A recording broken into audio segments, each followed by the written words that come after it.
Welcome to Verified Souls.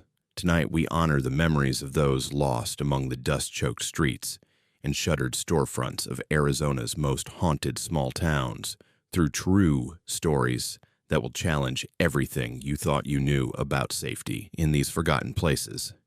Each narrative has been meticulously researched from documented police reports, first-hand survivor accounts, and historical records that most people have never heard. These are not campfire legends passed down through generations. These are real events that happen to real people in towns you can visit today. Some names and identifying details have been altered to protect the dignity of victims and their families, but the core truth of what happened remains intact and deeply disturbing.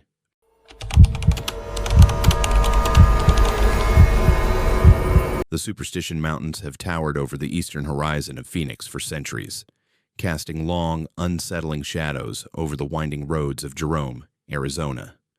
Visitors flock to its heights for the breathtaking views, but beneath the surface, the town's haunted reputation often draws those in search of the extraordinary. In October 2019, 41-year-old Claire Hanford arrived in Jerome, intent on proving to her readers that ghost stories seldom have substance. A pragmatic travel blogger with a taste for historic locations, she'd checked into the Grand Miners Hotel, notorious among locals for phantom whispers and sudden chills said to mark the passing of restless souls. The autumn air was crisp, and Claire spent her first day compiling notes, admiring relics in the lobby, and capturing photos of creaking stairways and faded mining tools. By evening, the hotel's history became palpable. Framed news clippings told of tragic accidents, and old photographs glared silently from the walls, forever frozen in a time that seemed barely removed from the present. It was easy to dismiss the tales as embellishments designed for tourists, but as midnight approached and the town quieted, a deeper unease crept through the corridors. Claire's room overlooked the moonlit Main Street, and as she settled in, she noted a sudden drop in temperature, sharp enough that her breath fogged in the faint glow of the desk lamp. Just past 2 a.m, the silence was pierced by a faint, scraping shuffle just outside her door, the sound too deliberate to be pipes or settling wood. She crept from her bed, the thick hotel carpet muffling her steps, and pressed her ear to the door. Indistinct whispers mingled with a steady, rhythmic tapping, the voices too soft to decipher, but urgent, mournful in tone. For a moment, Claire wondered if guests in the neighboring room had returned from one of the town's infamous ghost tours, continuing their spooky fun late into the night. But as she listened, she discerned the unmistakable cadence of someone reciting names, the syllables drawn out with an almost desperate reverence. Against her better judgment, Claire opened the door a crack, peering out into the dimly lit hallway. No one was there, yet the air was charged with a pressing sense of expectation, as though unseen eyes watched her every move. Instead of returning to bed, Claire found her curiosity overriding her fear. Phone in hand, she stepped into the corridor, snapping sparse photos that reflected warped, shifting shadows. The digital display dimmed abruptly, battery life plummeting as she moved further from her room. Heart pounding, Claire followed the corridor to where it turned sharply. A dead end marked by a heavy fire door and a discarded maid's cart.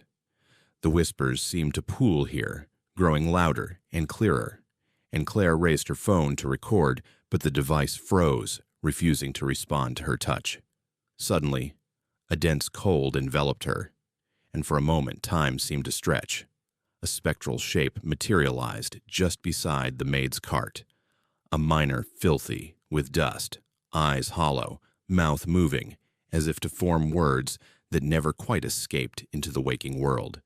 Claire stared transfixed at the apparition, her mind scrambling to make sense of the impossible. She felt sorrow instead of terror, an ache unfamiliar and unwelcome. Invisible hands seemed to brush her shoulder, urging her back as she fought the urge to flee. Just then, the miner mouthed, "Don't forget us. The words silent but unmistakable. Claire's phone flickered to life long enough to capture a single, warped image before its battery died entirely. Shivering, whether from fear or the unnatural chill, she retreated through the hallway, down the stairwell, and out into the deserted main street. Officer Morales, on nightly patrol, found Claire coughing and clutching her useless phone, eyes wide and distant. The officer knew the hotel's reputation and spoke gently, walking her to the station for warmth and a cup of coffee.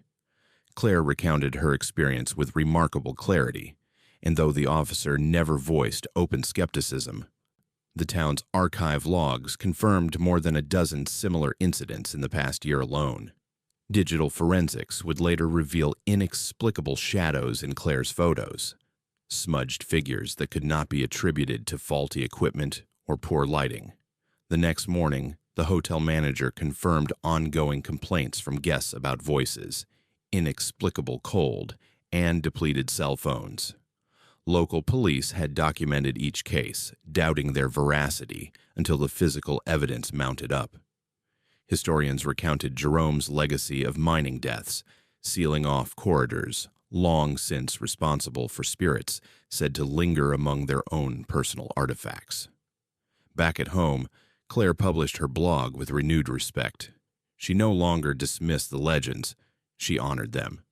Her final paragraphs resonate not with horror, but with a gentle request. If you walk Jerome's haunted halls, remember that you walk with the miners who built this town, and that their spirit lives on in every brick and shadow. Families connected to the victims reached out in gratitude, happy to see their ancestors' memories treated with empathy and honesty. The story reverberated, inspiring both caution and reverence among future visitors who sought truth over thrill. For the families who lost someone deep below Jerome's surface, the unease lingered, but knowing their loved ones had not been forgotten brought faint comfort as the hotel continued to stand, its haunted legacy preserved.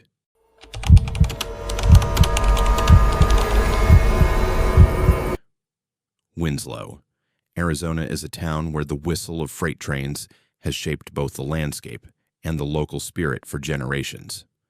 Among the faded red brick buildings and tireless rails, the memory of tragedy lingers quietly in the hearts of those who have called it home. When Daniel Reyes retired from a demanding career in engineering, he settled in Winslow, searching for comfort in its quiet streets and open skies.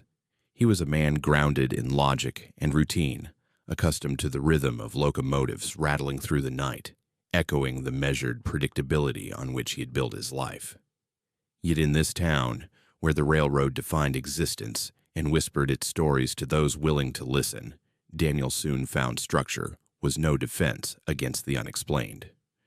His days began with sunrise jogs along the tracks, the coolness of the desert morning bringing clarity and peace. Daniel often paused to admire the abandoned engines that dotted the yards, silent tributes to a bygone era when industry surged and hope thrived amid dust and fuel. The rail lines, now a mix of active and forgotten, were the town's veins, and for Daniel, they also became a canvas for reflection about transition, loss, and the passage of time. The community welcomed him warmly. Neighbors waved from porches, and longtime residents shared stories over steaming mugs in the old station cafe. They warned of ghostly sightings and unexplained chills in the rail depot, but Daniel laughed them off, certain that every creak and groan belonged to metal, not memory. Everything changed on a crisp autumn evening when the sun slipped below the horizon, painting the sky with bands of violet and burnt orange. Daniel finished his routine run, feeling rejuvenated, the engine's hum fading as he caught his breath. Just as the last train passed, Daniel picked up the distant sound of hurried footsteps behind him. Turning, he saw nothing, only the deepening dusk and the flickering of street lamps activating one by one. He brushed off the sensation and kept walking, but the ground seemed to vibrate subtly beneath his feet, as if some unseen force pulsed along the rails with greater purpose. The chill in the air thickened, settling around him in a way he'd never felt before. Then, carried on a gust of wind that seemed too deliberate to be natural, Daniel heard the faintest murmur of voices, pleading and sorrowful, mingling with the lingering rumble of the departing train. Ignoring the warning signals that prickled at the edge of his awareness, Daniel ventured further along the rails, toward a decommissioned engine that had stood idle for decades. The old locomotive's exterior glistened strangely, almost as though it had absorbed the heat and pain of countless years of service. Daniel's logical mind cataloged every sensation, how the temperature spiked, how his vision blurred at the edges, how the rhythmic pounding he heard became unmistakable, like the heartbeat of the train that once rattled these tracks. Suddenly the air thickened, and the shadows slipped closer, their forms shifting with intent that defied reason or light. Each step along the gravel path carried greater weight, the environment growing hostile in ways that seemed to transcend ordinary perception. The silence between trains stretched interminably, filled only by whispers that grew steadily louder, as if some unseen congregation demanded Daniel's attention. He was paralyzed by indecision, but pressed onward, compelled by a blend of curiosity and stubborn rationality. The pounding in his ears matched the tempo of a tragedy buried deep in Winslow's history. A collision that killed dozens and cast a permanent cloud over the town's narrative. Daniel felt the events replay around him, as if time had dissolved, their agony unresolved, their longing for recognition palpable. Then, just past the dormant engine, Daniel saw a flash of movement, soot-stained overalls and despair etched in the faces of railroad workers reliving their final moments. He tried to blink away the apparition, but reality was layered and fragile, collapsing inward as the phantoms gathered with silent purpose. One reached for him with spectral hands covered in grime, a silent request for acknowledgement, or perhaps forgiveness. Daniel shuddered, unable to scream, unable to flee, locked in a tableau of suffering that transcended any rational explanation. Through sheer willpower, Daniel staggered back, stumbling towards the empty platform, eyes wide, breathing ragged. The world spun as the cold seeped into his bones and he collapsed near the engine, pulse hammering and mind rattled by invisible witnesses. A group of teenagers found him shortly thereafter, eyes glazed and body shivering, unable to articulate the terror that had seized him. The teens, familiar with local lore, hurried to fetch help, their voices shaking not with disbelief, but with fear that the stories were real and impossible to ignore. At the hospital, doctors found no physical cause for Daniel's distress. Police reports chronicled his account in stoic detail, one more entry among many describing inexplicable encounters and sudden, untraceable trauma along Winslow's tracks. According to both medical staff and law enforcement, Daniel was far from the first to bear witness to the railroad's lingering pain. The records revealed a troubling pattern. No detectable toxins, no abnormal neurological activity, only the chilling thread of shared experience among those who dared linger after dark. Daniel returned home in silence, then moved away from Winslow within a few months. The hostility of the tracks, the weight of their haunted history, proved too much for him to bear. He wrote a final letter to the town's History Society, urging them to recognize the suffering and honor those lost. The railroad's ghosts still wait for someone to hear their story, he concluded.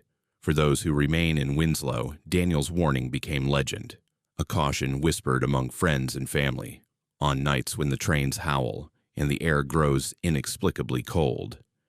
The impact of Daniel's ordeal rippled outward, affecting not only his immediate circle, but the broader community. Residents took greater care near the old engines at dusk, and tourism guides adapted their scripts to honor those lost rather than exploit their memory.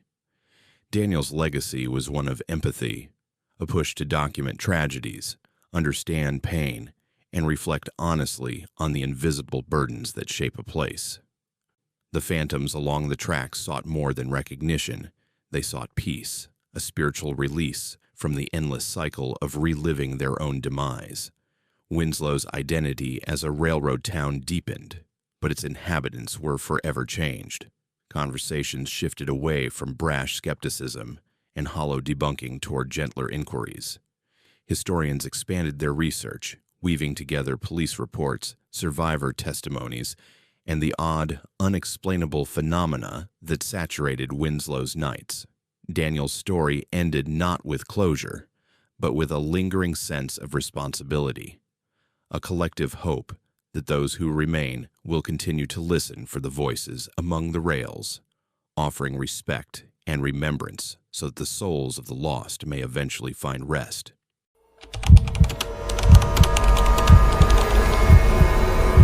Bisbee, Arizona, a town carved into the ancient walls of a steep and winding canyon, wears its history openly.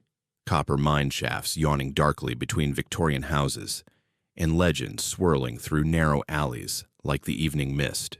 To many, Bisbee's charms lie in its bohemian energy and the relentless hum of life buzzing late into the night. But for those who have lived here longest, something more elusive stirs beneath the surface, a legacy of sorrow, etched deep into the town's foundation, waiting for sympathetic hearts willing to listen. For Maria Castaneda, that legacy was not a distant rumor, but an unshakable presence tied to her own journey as a single mother and local bartender. Maria was 27 and resilient, raising her daughter amidst the eccentric chaos of downtown Bisbee. She spent her nights behind the old wooden bar of a historic saloon that had survived fires, prohibition, and the gradual ebb of mining fortunes. The regulars knew Maria as quick with a joke, but she was also known for her compassion, offering quiet comfort to anyone needing a sympathetic ear. She dismissed the bar's haunted reputation as tourist fodder. Tales of crying women and lost miners seemed more likely to drift in with the fog than to stalk the concrete reality of her late-night shifts. Still, on a deeper level, the shadows often felt a little denser, and the silences between bouts of laughter seemed to last a little too long. It was on a rain-slicked evening that something changed. The storm swept in fast, beating the old windows with icy fists, pushing customers home early until only Maria and her manager remained. The clock edged past midnight as they finished closing duties, the lights outside flickering in erratic patterns. Maria felt the bar grow colder, the air filling with the heavy scent of wet stone and forgotten flowers. As she turned the lock on the heavy oak door, she heard weeping, a low, heartbroken wail rising from the alley behind the building. At first, she thought it was just the wind, but the anguish in the sound called to her most protective instincts. Compelled, she stepped out with an umbrella, her shoes splashing in shallow puddles. The alley twisted between the walls of century-old houses, their windows watching with blank, appraising eyes. There, in the cold darkness, Maria caught sight of a figure, a woman dressed in battered Victorian finery, pressed against the bricks as if trying to vanish into them. Her face was blurred by the rain, her hair dark and tangled, her hands clutching something close to her chest. The weeping stopped abruptly as Maria drew near. The woman turned her gaze upward, and Maria felt the world condense to a single, painful instant. Grief radiated from the figure with such intensity that Maria had to grip the cold metal railing of a fire escape for balance. Suddenly, the woman was gone, fading into the alley's shadows as thunder shook the town. Dazed, Maria wandered back to the bar's rear entrance, half convinced she had imagined the encounter. But as she reached for her keys, her fingers brushed against a small, cold object on the ground, a silver locket, ornately engraved, and strangely warm despite the rain. Marie recognized it from old stories. The locket of Lucinda Rios, a mother who had vanished with her newborn more than 100 years before, her body never found, but her sorrow memorialized in local folklore. Maria hesitated, sheltering the locket in her palm. Inside, she found a faded daguerreotype, the semblance of a woman, an infant forever preserved behind glass. Her breath caught. The pain in the crying had been real, ancient, undiminished by time. When Maria opened the bar's back door, her manager found her pale and trembling, the locket clutched so tightly in her fist that the imprint of its pattern lingered on her skin. Word of the encounter spread quickly. The police took the locket as evidence, hoping to confirm its authenticity. Property records, surprisingly detailed after all these years, matched the item perfectly to what had once belonged to Lucinda Rios, reported missing in 1911. Officers compared Maria's account with a series of similar, if less dramatic, reports from other employees over the years. Fleeting glimpses of a sorrowful woman in the rain, strange sounds in the alleys, a persistent ache that would not fade until dawn. The town's unofficial historian weighed in, explaining that Lucinda's loss had never been resolved, a disappearance that had fractured the community and reverberated across generations. Lacking a rational explanation, the authorities nevertheless honored Maria's request to return the locket so that she could leave an offering in the alley where she'd first seen the apparition. On the following evening, she placed the locket on a bed of fresh wildflowers, her daughter's small hand gripping hers tightly. A sense of solemnity settled over the place, the air clearing. The storm's memory swept away by Maria's simple act of empathy. She began a tradition, leaving tokens in Lucinda's memory every year as a way to ease the spirit's sorrow, a ritual soon adopted by others, spreading quietly through the community. Maria's story changed her, transforming her skepticism into deep respect for the thin barrier dividing the living from the lost. At work, she encouraged patrons to listen for the other voices that sometimes haunted Bisbee's alleys. Her story, written up in the local paper, drew visitors who came searching not for cheap scares but for connection and a sense of healing. Bartenders left out small cups of water or wine after closing, offerings for those whose pain had long gone unacknowledged. The air in the alley began to feel lighter, though the sorrow never fully lifted. For years to come, Bisbee's crying woman became more than an urban legend. She became a gentle reminder of the town's long memory, its capacity for compassion, and its responsibility to honor those left behind. Maria, now recognized as someone who helped bridge the gap between the past and present, continued raising her daughter with a heightened sense of reverence for unseen suffering. Locals would sometimes find small tokens left in unlikely places: a wild flower on a rain-soaked windowsill, a silver trinket resting at the threshold of an old house, a child's drawing tucked beneath the steps of a forgotten chapel. In quiet moments, Maria would watch her daughter playing near the churchyard, hoping that kindness and remembrance would keep sorrow at bay for new generations. Under the wide Arizona sky and the looming hills of copper and memory, she learned that some spirits remained not out of vengeance, but out of longing for peace and understanding. To this day, on the rare nights when thunder rattles Bisbee's stones and rain blurs the boundaries between worlds, those who honor Lucinda Rios and the others she represents do so without fear, only with a sense of responsibility and a promise that no grief, however old, need go unheard. Bisbee's echoes live on in the stories of its residents. The crying woman, once a figure of dread, has become a soul honored through quiet rituals, respectful storytelling, and the simple, enduring act of remembrance. In this way, both Maria and her town have found a measure of solace, even as the mysteries of the past continue to linger, just beyond the reach of resolution, but never again beyond the reach of compassion.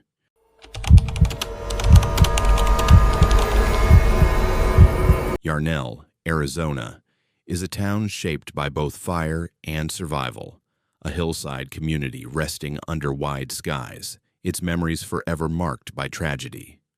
Once, the Yarnell Hill fire of 2013 swept through in a surge of destruction that left scars on the land and its people, turning familiar streets into haunting reminders of loss. The residents carry this legacy with humility and a resilient hope, always aware that something lingers among the ashes, not just grief, but an invisible presence that refuses to leave. Greg Miller knew this well. As a volunteer firefighter and survivor of that deadly blaze, Greg remained committed to the community, helping to rebuild, plant new trees, and keep watch over a town that seemed perpetually balanced between shadow and healing. He was 38, practical almost to a fault, and never one to scare easily.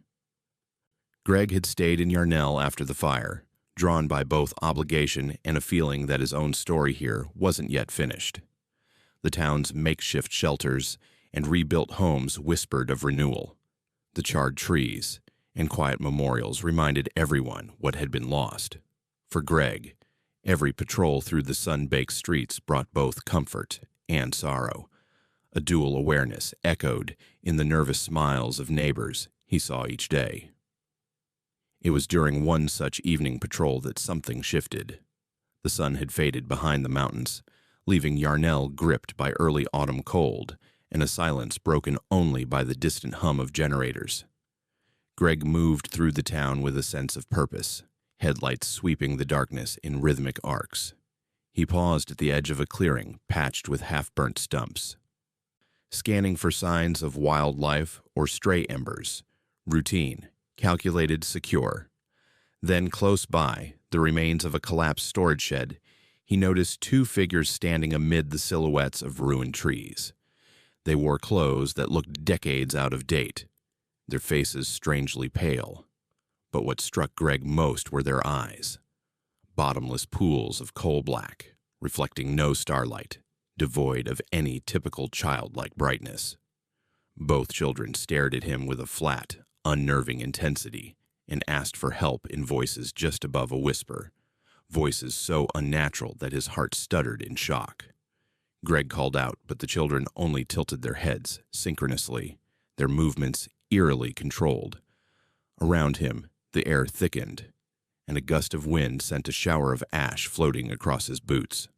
Unsettled, Greg tried his radio, but the device emitted only static, a mechanical drone that seemed to warble in time with the children's voices. He turned up the headlights, but the pair didn't flinch or squint. Instead, a subtle chill crept into Greg's bones.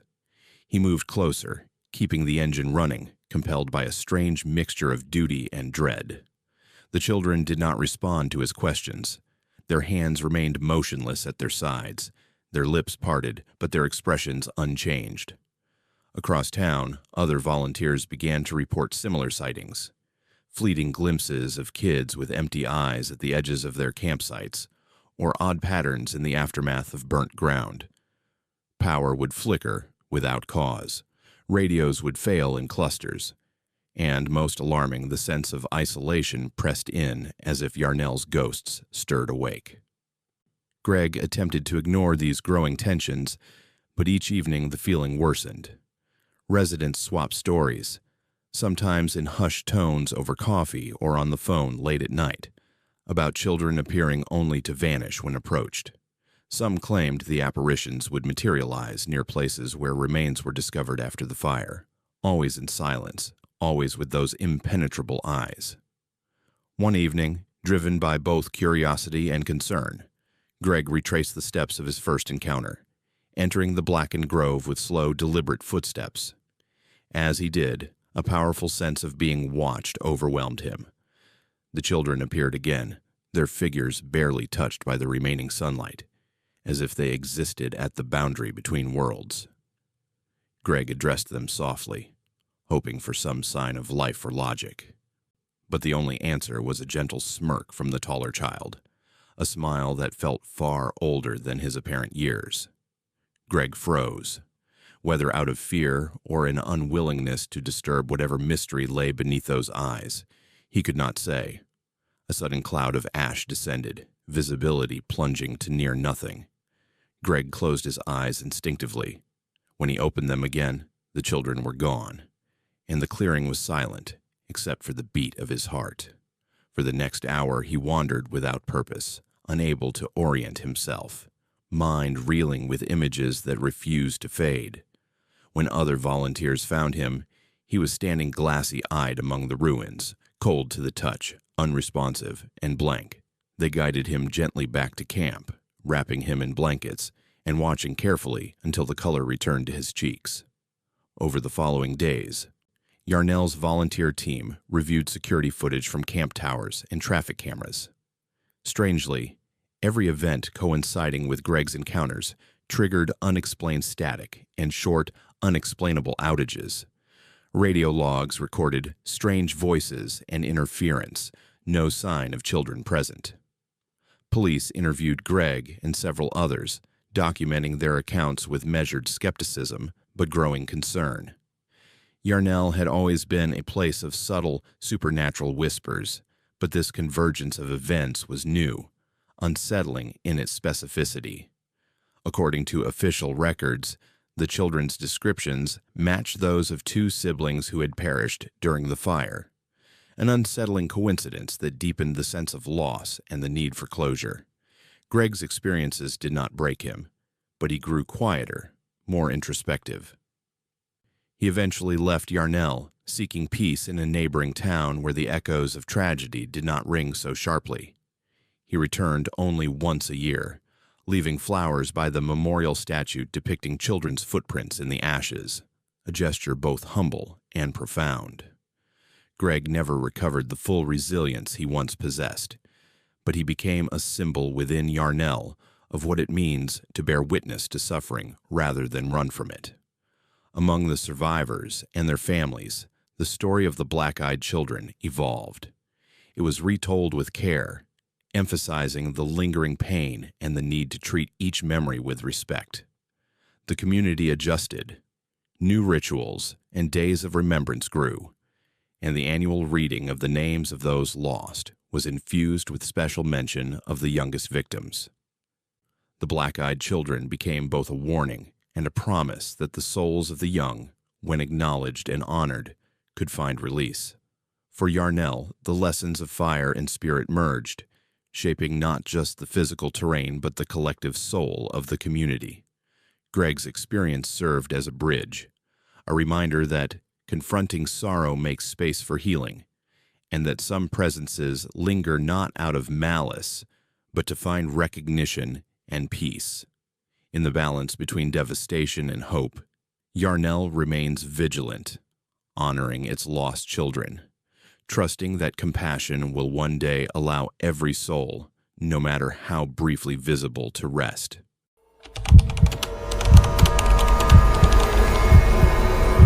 Tombstone, Arizona, a name synonymous with gunfights, legends, and the restless echo of the Old West.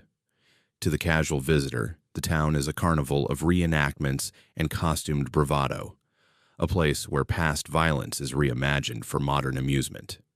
But for those willing to linger after the tourist crowds disperse, there's a deeper current running beneath the stage shootouts, one that resists commodification. For William Faulkner, Tombstone was a lifelong obsession.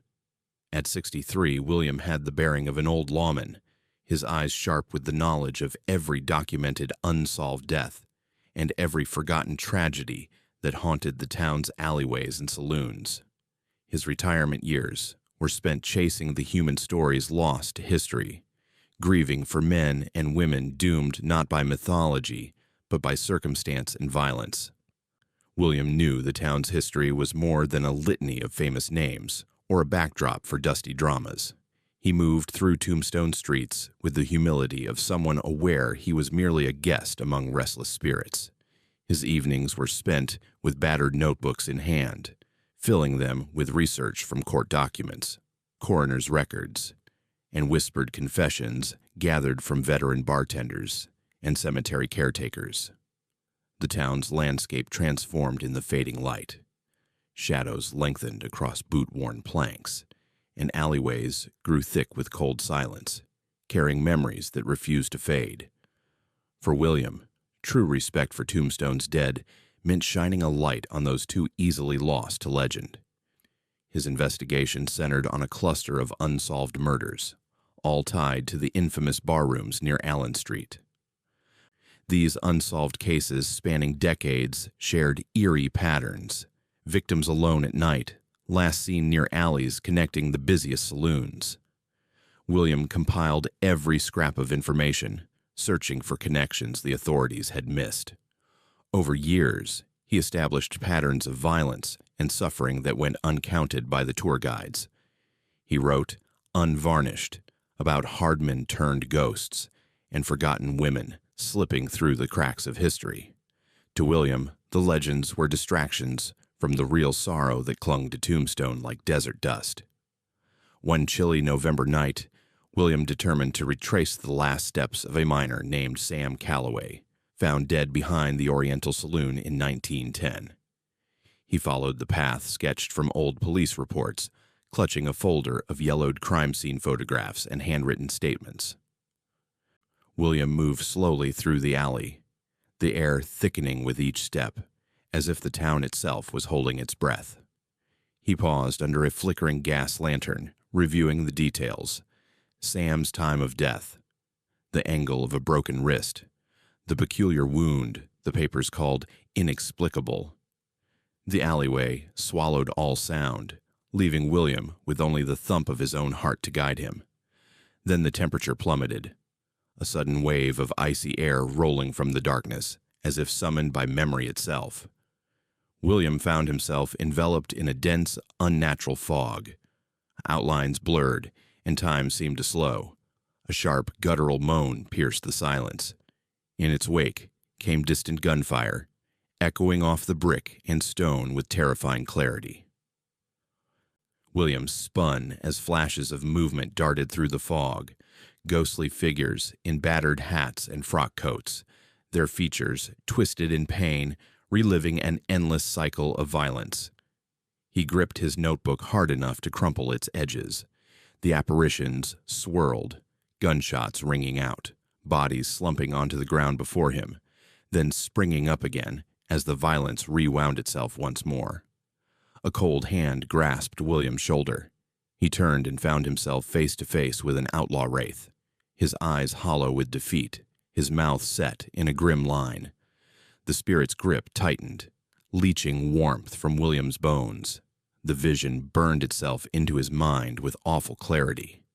The violence continued around him, indifferent to his presence. For a moment, William's breath refused to come, and he stood frozen, absorbing the agony that clung to this alley for more than a century. He tried to speak, to demand the ghost's name, but the past had swallowed his own voice. In that instant, William understood. This was not merely a haunted place, but a wound, forever bleeding into the present. Time snapped back into motion all at once. William collapsed against the wall, lungs drawing in the biting air, hands shaking violently. The gunshots ceased. The fog lifted. The visions faded. He fumbled for his phone, but his hands moved weakly, every muscle trembling from the shock. He repeated, half-consciously, "Never at peace. Never at peace." It was how the old-timers had described the alley for decades, how the restless dead made their presence known, not through malice, but through the endless reenactment of unredressed suffering. A town deputy on late patrol found William and rushed him to safety. Witnesses later described how the deputy wrapped William in his jacket, talking to him until awareness returned. At the local clinic, nurses noted his skin was icy, pupils dilated, and his words drifting in and out of coherence. William's episode was not an isolated event. According to recent police reports and archival records, episodes of altered mental status among visitors to that alley had increased, especially among those unafraid to linger and investigate. Court documents cataloged the strange intersection of psychological trauma and unexplained phenomena, stories that mirrored Williams closely, corroborated by independent witnesses and security footage plagued by distortions. William recovered slowly, but the impression left by the alley never faded. He continued his research, channeling his experiences into a book not about infamous gunfights or showdowns, but about those lost to obscurity. The dedication was simple and direct. For those who never rested. He chronicled the knowns and unknowns, never shying from descriptions of violence, but always centering the humanity of his subjects. Community members read his work and found themselves drawn to the less glamorous corners of Tombstone, leaving flowers for the unnamed at Boot Hill, or standing in silent witness at dusk. William's account became part of the town's folklore, inspiring new awareness about Tombstone's shadowed legacy. The story marked a shift. Visitors increasingly respected the city's haunted ground, and annual commemorations started to include silent vigils for unmarked graves. Nobody claimed to have solved the mysteries William documented, but his empathy kindled a new tradition in Tombstone, the honoring of unnamed forgotten souls. To the end of his days, William walked Tombstone's alleys, never complacent about the thin line between legend and reality. He instructed those who listened to remember not only the famous, but also those lost to time and neglect, and to treat every story with dignity, every spirit with respect. The wound in the alley may never fully heal, but for those who honor its memory, the souls who never rested are finally granted the only gift left, to be remembered, not just as ghosts, but as people, marked by suffering, elevated by compassion, and anchored in the heart of a town that never lets its dead truly fade away.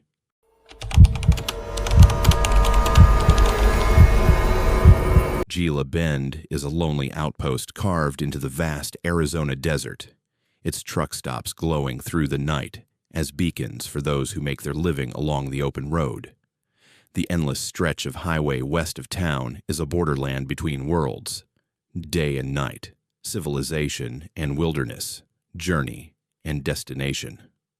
For the drivers who rely on its greasy diners and neon-lit gas stations, Gila Bend offers a rare moment of camaraderie between the demands of their solitary lives. But beneath the hum of engines and the chatter of CB radios, an older, quieter fear persists among those who know the roads best. The belief that some accidents are never forgotten, and some spirits, forever restless, roam the asphalt by night. Travis Rourke had never been a man given to superstition. The open road was his trade, his solace, and his challenge. At 29, he'd spent years navigating the I-8 corridor, hauling everything from produce to electronics along routes that blurred into an endless, hypnotic ribbon of taillights and headlamps. For him, truck stop lore, stories about phantom hitchhikers, demonic shadows, or spectral vehicles belonged to bored rookies and CB pranksters. Yet the stories grew harder to ignore after the night shift, which required him to cross Gila Bend in the dead of night, became a regular assignment. The evening began like any other. Travis parked his rig in the lot of a lonely truck stop, accustomed to the routine of checking his load, grabbing vending machine snacks, and catching up on messages before crawling into the sleeper, with the quiet din of the radio for comfort. Fellow drivers shared weary nods as they swapped stories inside the diner, more focused on coffee and the day's miles than ghost tales. As the hours ticked by, the parking lot thinned, headlights snaking away into the ink-black desert one by one. Travis returned to his cab around 2:45 a.m., the world small and silent except for the steady rumble of distant semis and the occasional whoosh of wind against metal. Sleep was slow to come. He stared at the ceiling, tracing the familiar pattern of overhead lights shimmering through the windshield. It was around 3:21 a.m. when something shifted. Travis felt a thick, inexplicable chill fill the cab, a cold so absolute and sudden that he instinctively rubbed his arms and checked the sleeping bag for drafts. He reached for the CB to call out to any truckers still awake. Instead of the expected static-laden voices, he heard a different sound, overlapping whispers, sentences snatched away before he could understand them, then a shrill burst of static that reverberated through his skull. Annoyed, Travis tried to start the engine, but the key turned uselessly in the ignition. Only silence greeted him. He glanced toward the windshield and saw that condensation formed on the inside, fogging up the glass with an odd oily sheen. The outside temperature reading had dropped by nearly 15 degrees in the span of moments, but the heater wouldn't respond. He turned on his flashlight and scanned the empty lot. Nothing moved, no other trucks ran, and no figures crossed the illuminated perimeter. Yet through the misted pane, vague shadows flickered and shifted at the edges of vision, vanishing when faced directly. Unease crept into Travis's mind as the whispers reemerged. He recognized fragments, snatches of long-distance calls, the echo of a panicked voice, a desperate warning to slow down, repeated over and over. He gritted his teeth, certain now that another driver, perhaps a trickster, was playing with radio frequencies. But when he switched the device off, the noise persisted, embedded in the background hum of his thoughts. The cab's air filled with the scent of diesel mixed with something sour and electric, reminiscent of spent fireworks or lightning after a storm. As the chill deepened, Travis's memories flashed painfully back to an accident he had heard about months earlier. A veteran driver, Thomas Hale, killed in a fiery crash a few miles down the road at a stretch where sleep and sand conspired to erase attention. The details were precise. The time, shortly after 3 a.m. The cause, driver fatigue, possibly faulty brakes. The aftermath, distress calls filled with static and unintelligible panic. Travis tried to shake the memory, but found himself gripped by the idea that the whispers and shadows belonged to those lost along the highway. Men and women who'd met violent ends with no one to witness or mourn them, but the scattered bones of the desert and the rare late-night traveler. Then, as if on cue, movement caught the edge of his eye. He saw the suggestion of a figure crossing the access road, then another. They carried with them an unbearable sense of sadness. Shadows congregated in front of his rig, replaying the fatal seconds of crashes long past, metal twisting, brakes squealing, headlights vanishing into blackness. Travis clutched at the steering wheel, heart racing, unsure whether he was dreaming or entangled in the trauma of others. He blinked, but the scene reformed. Each figure's face blurred, their voices slipping through radio static like a message from beneath the earth. Suddenly, a sharp knock rang against the glass. Another driver, a woman whose rig was parked nearby, peered in, her expression tight with concern. The spell broke, and the temperature in the cab snapped back to normal. Travis hesitated before rolling down the window. The woman asked if he was all right, mentioning that his headlights had been flashing erratically and that she'd seen him sitting completely still for more than half an hour. Embarrassed, Travis mumbled that he was just tired. Together, they checked his truck. All systems worked perfectly now. Yet the shadows had retreated, leaving behind a single, inexplicably cold streak on the passenger seat, the only tangible evidence of an encounter that defied logic. Word spread quickly among the remaining drivers and staff the next morning. Travis's experience mirrored similar accounts from other travelers. Odd power fluctuations, visions, sensations of overwhelming sadness, timed eerily with the anniversary of major crashes along the I-8 corridor. According to police logs and dispatcher notes, distress calls routinely clustered near a single-mile marker, decades of tragedy rippling through the same stretch of road with unwavering precision.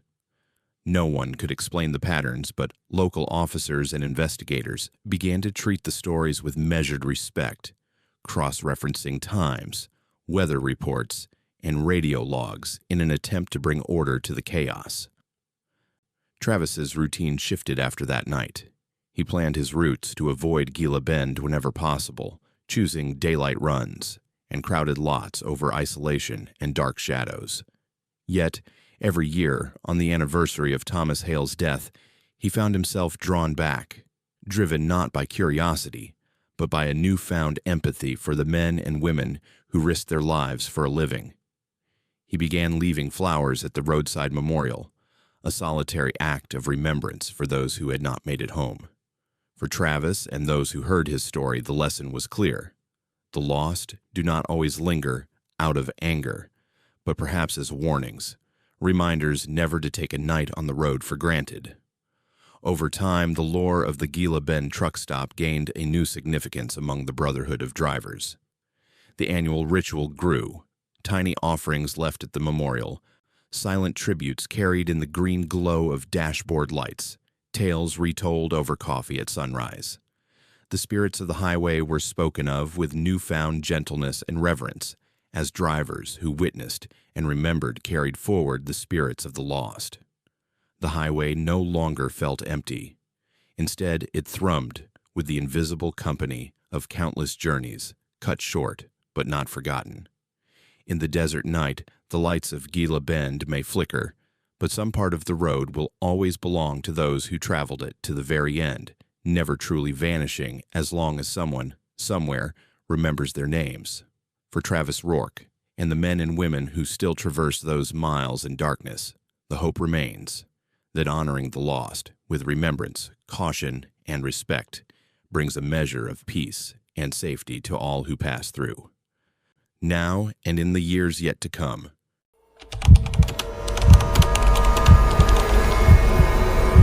Chloride, Arizona, sits halfway between what was and what remains, a near-forgotten mining town where faded murals and battered signs hint at a history both vibrant and haunted.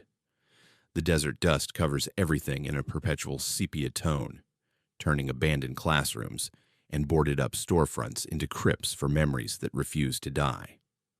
Urban explorers pass through looking for traces of the lives left behind, piecing together stories from broken window panes and crumbling school desks.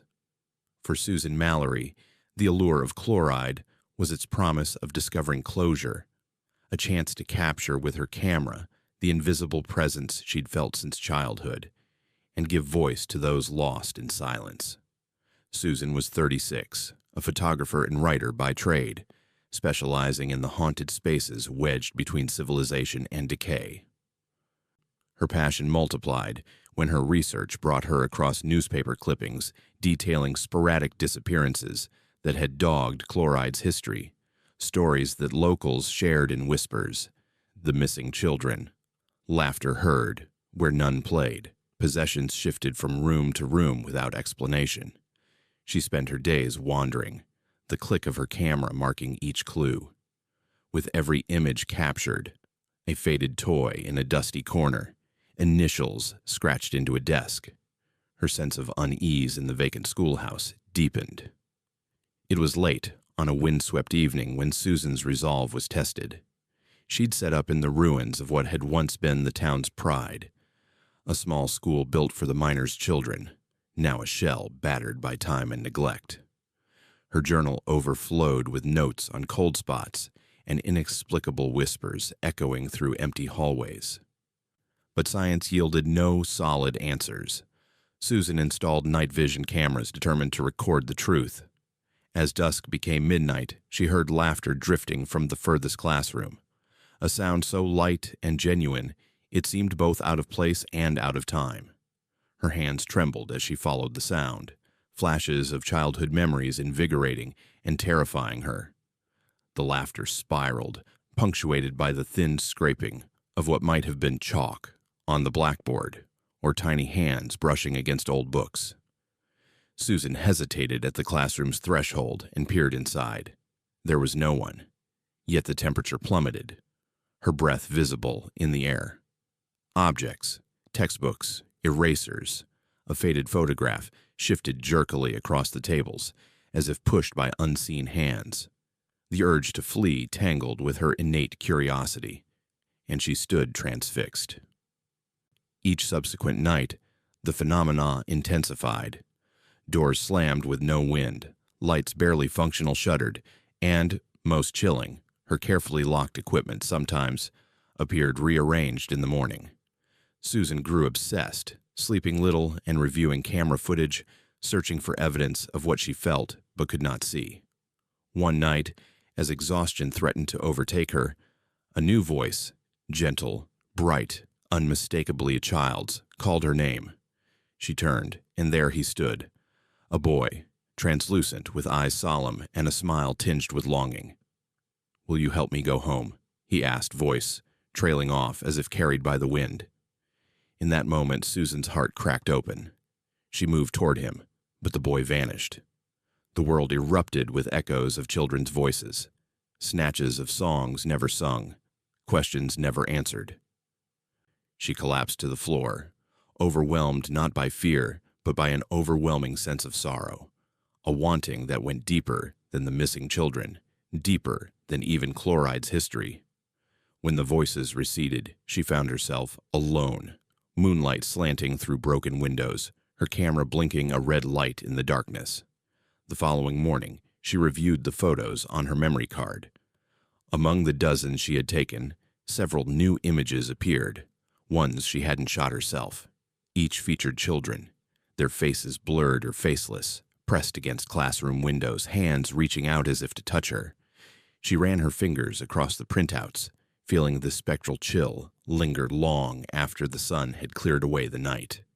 Susan took these images to the sheriff, who listened intently and compared her account to years of reports gathered from other urban explorers and caretakers. Police investigations had frequently cited unexplained audio and photographs, unmatched voices on tape, objects moving, distress calls placed from unoccupied buildings. Court documents confirmed that the phenomena matched historical reports of missing children, though no resolution had ever been found. Determined to honor their memory, Susan transformed her blog into a digital memorial. She wrote about the children of Chloride, telling stories compiled from family recollections, historical records, and first-hand accounts shared by others who had felt similar presences. Over time, her work attracted the attention of relatives from distant towns and cities, some of whom contributed names, anecdotes, and old photos. Susan organized an annual Day of Remembrance each October, the month with the highest number of disappearances according to archived police logs. Residents and explorers followed suit. Candles and toys were left on the school's foundation, chosen for particular children, each gesture a tangible act of empathy. Some nights those who participated described a welcoming warmth that replaced the usual chill, a sense that the spirits understood and perhaps appreciated being seen. For Susan, the ritual became a comfort, a way to craft belonging rather than simply document loss. Her blog, soon filled with stories and photographs, became a connecting point for families searching for answers. She emphasized dignity and gentleness, careful to avoid sensationalism. Comments poured in, some from former residents who recalled friends or classmates who'd vanished, others from strangers offering prayers and support. The reputation of the abandoned schoolhouse shifted from a site of terror to a sanctuary for remembrance, for hope, for honoring lives cut short. But Susan herself remained changed. Her outlook softened, and her professional curiosity matured into something more soulful. She found herself speaking of the lost children as guides, symbols of endurance rather than horror. She made annual pilgrimages to Chloride, each time bringing flowers, leaving behind handwritten letters meant for those who never came home. On the anniversary of her initial encounter, she knelt by the classroom window and whispered, "May you find peace," trusting that her words would reach those who needed them most. The spirits of Chloride did not fade away. Instead, they became part of a living story of community, empathy, and recognition. Susan's legacy flourished as a bridge between past and present, a chronicle of how remembrance can ease sorrow and how even a single voice willing to listen can transform lonely tragedy into collective healing.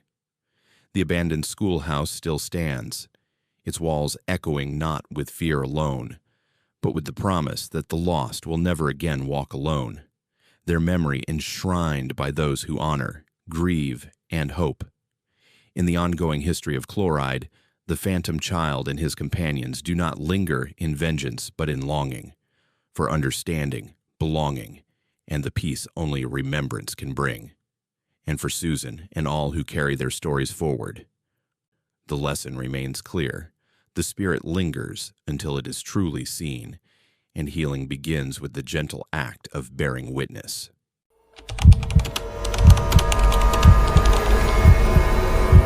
Morenci, Arizona, is a town built on copper and courage. Its rugged ridges cut through with the scars of industry and the silent graves of those claimed by the deep.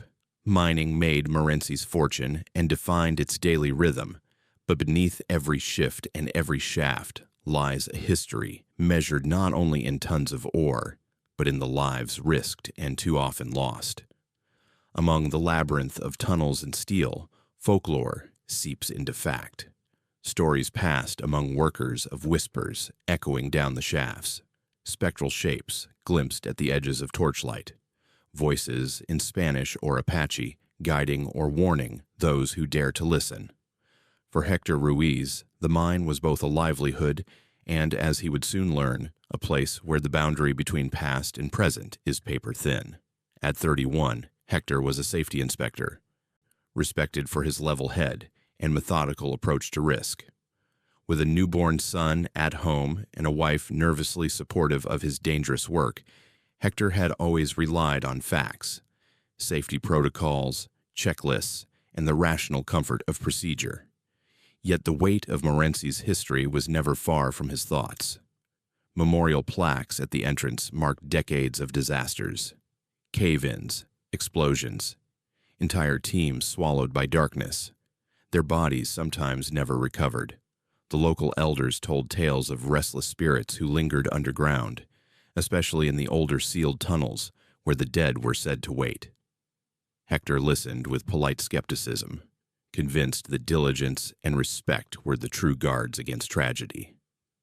On a late afternoon in early spring, Hector took a solo walk through the older sectors as part of a routine inspection of abandoned shafts scheduled for reinforcement. The sun's warmth dissolved as he entered the mine, replaced by a chill as profound as the silence. Each step kicked up red dust, motes swirling in the beam of his helmet lamp. He tapped walls, took readings, and recorded notes. Suddenly, his light flickered in the farthest tunnel, and a faint knocking rose from beyond a wall sealed half a century ago. The sound, deliberate, 3 sharp raps, then silence, repeated until Hector's skin prickled with an icy awareness that he was not alone. For a moment, he wondered if it was faulty piping or shifting rock, but his gut told him otherwise. He checked his equipment, retraced his steps, but the knocking grew louder. Then came the echo of voices, calling out in Spanish and Apache, words separate and layered, urgent, yet oddly reassuring. Hector's heart pounded as he reached a narrow passage where a collapse had sealed a team inside generations earlier. The air grew thick, almost syrupy, as if he was walking underwater. He called out, but received only the mingled reply of many, their tones mingling fear, relief, and longing. Disoriented, Hector pressed on, recording data even as his vision blurred at the passage's edges. His phone screen crackled and strobed. At the next turn, the map showed a solid face of stone. Yet directly in front of him stood a rough-hewn archway, not listed anywhere in the records. Tempted by a sense of duty, he crouched down and squeezed through, feeling cool air whooshing from the void beyond. For several moments, his lamp revealed nothing but dust and debris. Then, as if conjured, shadowy figures formed amid the gloom. He saw men in century-old clothing, faces streaked with earth and sweat, eyes tired and enduring. They seemed not to see him, repeating the same motions, handing off tools, comfortingly touching a shoulder, intoning prayers with each clatter of stone. Hector felt compelled to speak, but his throat constricted. He sensed, rather than heard, a message. Go back. Don't linger. The sensation was not hostile, but protective. Before he could obey, the scene warped. The miners' faces turned toward him, each gaze weaving sorrow and a strange gratitude. Just as quickly as it began, the vision fractured. Hector staggered, one hand on the wall, and the world spun wildly. He dropped to his knees, barely remembering to hit the emergency fill light on his vest. Hours later, A rescue team found Hector exhausted, slumped near the mouth of the old tunnel. He was covered in dust, his clothing streaked, as if he'd crawled through narrow places. He muttered about voices that had led him to safety and about miners who showed me the way out. The rescue captain, herself a descendant of a miner lost in the 1930 explosion, listened in silence. Hector's equipment log showed inexplicable deviations during the hours he'd been missing. Motion sensors tripped, heat readings fluctuated, and sound files recorded whispers impossible to attribute to seismic or mechanical sources. Investigators from the Mine Safety Office collected Hector's statement and reviewed his logs. Several remembered nearly identical accounts from previous decades, reports from survivors who narrowly escaped disaster claiming to have been guided, sometimes by touch, sometimes by voice, always by presences they could not see. An interview with a local Apache elder, included in municipal archives, described miners watched over by those who never left, a belief held in reverent fear and acknowledged during blessing ceremonies for new tunnels. According to police records and interviews, a pattern emerged. Those saved often described feelings of gratitude and protection rather than terror. Hector's tale filtered quickly through Morenci's community. Among miners and their families, it became a source of pride, a story not of horror, but of ancestry paying forward a debt of care. Hector himself embraced a new humility, his skepticism replaced by awe. He visited the site each year on the anniversary of his survival, leaving flowers at the mine gate and offerings at the chapel for both his rescuers and those who remained underground. New safety policies emerged, blending practical caution with rituals of remembrance and respect. Even the mine management began scheduling annual ceremonies, inviting local families and descendants to lay markers and tell stories, ensuring that the ghosts of Morenci were not forgotten, but honored. To outsiders, Morenci's mines may seem brutal, unforgiving, a symbol of industry's indifference. To those who know its depths, however, the tunnels are sacred, a corridor between worlds, watched over by generations unbroken. Hector's story is a testament to connection, the old with the young, the lost with the living, the seen with the unseen. In teaching caution, gratitude, and reverence, the lost miners of Morenci continue their most important work, ensuring others return home, protected by hands they never see, but always feel. Year after year, as new miners descend and old legends resurface, the spirit of Morenci endures, not simply as a caution, but as a blessing, a promise that, for those who honor the past, the future may hold peace instead of peril, memory instead of oblivion, and the hope that every soul, above or below ground, finds its rest.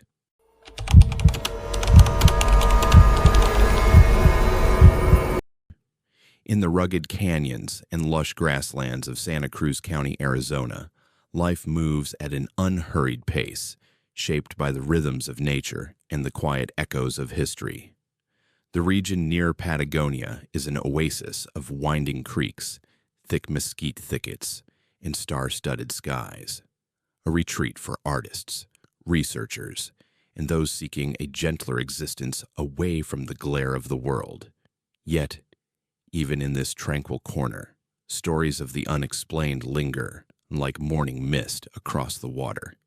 Tales of sleepwalking, unaccountable wanderings, and voices calling through the night have peppered family histories for generations, never fully understood or resolved. For Emily Tran, a university student specializing in sleep disorders, these stories were the perfect mystery, scientifically rich, hauntingly human, and rooted in a landscape she loved. Emily was 24, analytical yet open-minded, spending her final semester conducting a research project on a remarkable uptick in somnambulism, sleepwalking incidents, clustered along the borderlands. Every few months, a new account would surface. A teenager sleepwalking miles from home, An elderly man discovered wading through the creek at midnight, children chanting the same song as they wandered half-aware through the brush.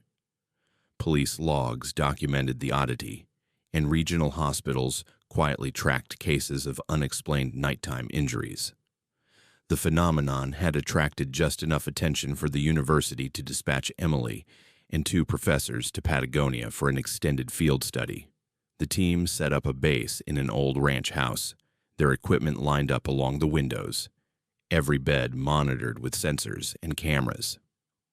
Emily's routine was precise: interviews with locals during the day, data review in the afternoons, and overnight monitoring in hope of capturing the next incident. The community received her helpfully, eager to share their own experiences and to find answers to the age-old question of why so many woke up in the wild barefoot, drawn by some invisible call. It was during her second week that Emily began to feel the subtle pull herself. She would set her head on the pillow late at night only to wake, hours later, standing at the screen door, staring towards the creek that cut through their property. Each time she returned to bed supposedly none the worse for wear, but with a nagging sensation that her dreams were not her own. On the night of the new moon, the sensation intensified, an electric tension in the air, the distant hoot of owls, something ancient and provocative breathing through the landscape. She fell asleep clutching her lab notebook and awoke, barefoot and shivering, 200 yards from the house, with her feet soaked by the icy creek. The pre-dawn air pulsed with a strange, lilting song, not music as such, but overlapping voices, some distinctly non-human, singing her name with a persistent, gentle cadence. Heart-pounding, she struggled to regain consciousness, her mind sluggish and resistant. Pale figures gathered at the edges of her vision, men, women, children, whose faces blurred in the dark, their arms raised, beckoning her into the water, inviting her to join them on some unknown journey downriver. Emily resisted, dragging herself free of the current, with more willpower than strength, her memory half-shrouded by the fog of interrupted sleep. She stumbled back through thorns and branches until she saw the circle of floodlights around the house. The researchers found her at dawn, dazed and glassy-eyed, her body covered in tiny scratches, a faint song still ringing in her ears. They scrambled to collect data, scanning EEG readouts and body cam footage. The equipment registered a wild spike in neural activity just before Emily's departure, a jolt of brainwave energy the likes of which none of the team had ever seen. The days that followed brought a flurry of analysis and interviews. Local authorities noted how Emily's experience mirrored dozens of others logged in recent years. Some participants remembered nothing. For others, fragments lingered, the sound of running water, voices pleading or calling. Medical reports classified the phenomenon as unexplained mass somnambulism, their dry language belying the fear that rippled quietly through the region.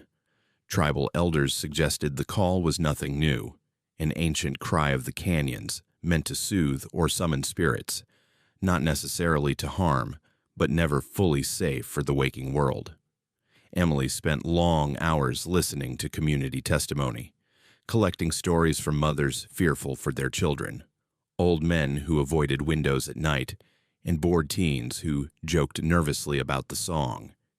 She researched similar legends in cross-border folklore, piecing together tales of La Llorona, of river women, and of disappearances as old as the first settlements. This was the heart of her research, the space where scientific documentation and lived experience merged, painting a picture both rational and profoundly unsettling. Her findings drew national attention, and news crews arrived to profile the town and interview survivors. Emily worked hard to ensure that her project honored those who shared their trauma, never exploiting the pain or trivializing the danger. The university published her thesis, and she recorded a series of interviews for public radio, emphasizing the need for awareness, safety, and above all empathy for those who suffered in sleep's strange grip. The ripple effect was remarkable. Families began sleeping with locked doors. Ranchers set up night lights along creek beds, and a new local custom arose, a song of healing sung by volunteers who walked the water's edge before dawn, offering reassurance to both dreamers and the spirits they hoped to appease. Even with newfound vigilance, the canyons retained their enigmatic lure. For Emily, the experience left a mark far deeper than mere data points. She never forgot that moment by the creek, the sense of being called by something sorrowful and lost. Her closing reflection, published in her final report, captured the essence of the ordeal. Something in the night called to us all. I hope the souls roaming these canyons find rest, and that we, the living, never turn away from the mysteries that bind us. You, the listener, carry a vital role in keeping the memory of these true stories alive. If you are moved by Emily's account or any of the souls whose experiences have shaped the haunted heart of Arizona, now is the time to act. Subscribe to the Verified Souls YouTube channel, your home for the most authentic, dignified, and documented horror from Arizona's shadowy corners. Join our community to honor these spirits, learn the lessons of caution and compassion, and help ensure that the stories of the lost are never forgotten. By subscribing, sharing, and engaging, you become part of a mission to give voice to Arizona's restless souls and safeguard those searching for answers. Verified Souls is more than a channel. It's a movement for remembrance, empathy, and truth. So don't just listen, stand witness, learn, and spread the light. Subscribe to Verified Souls right now, and together may we walk safely and give peace to every soul still wandering under the Arizona stars.